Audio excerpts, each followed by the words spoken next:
many people are now sincerely learning and practicing heartful way of communication.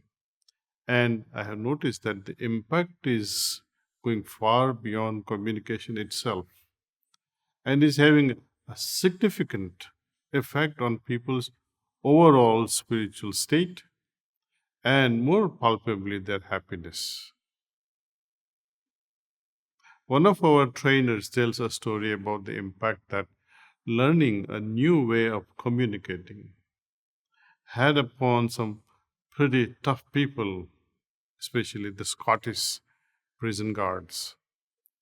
She was part of a project called From Custody to Care, where a group of prison guards learned communication and counseling skills such as deep listening, respectful speaking, and group facilitation so that they could in turn teach others. At the start, they were very cynical and on the defensive. It seemed that they were completely allergic to this language of feelings, speaking by the heart.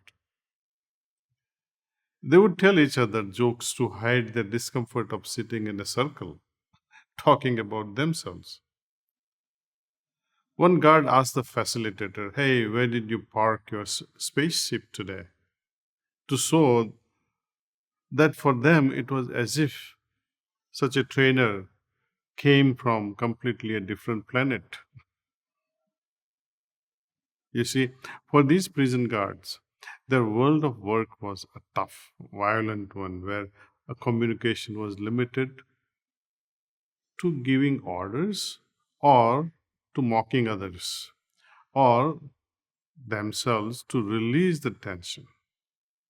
But as the weeks went on and the facilitators showed that they respected and accepted everyone in the group, the man found that it was safe to open up. They learned how liberating it was to express their feelings in authentic way, how nourishing it was to be listened to from the heart by someone, and how much they enjoyed supporting others. There was still plenty of humor, but it changed into light, playful humor, not biting sarcasm.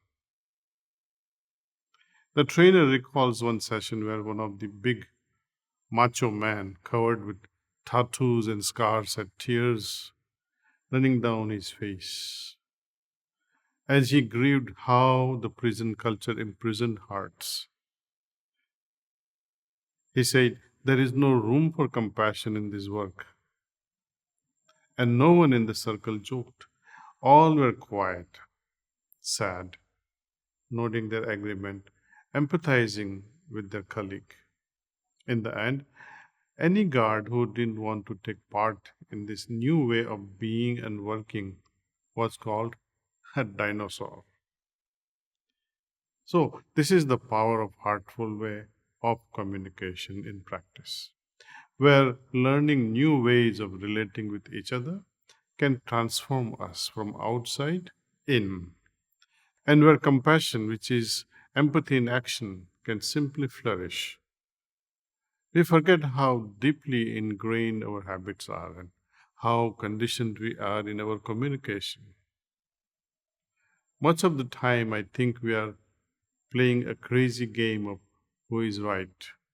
Too often, we think we are right, or we get upset if things aren't done as we want them to be done.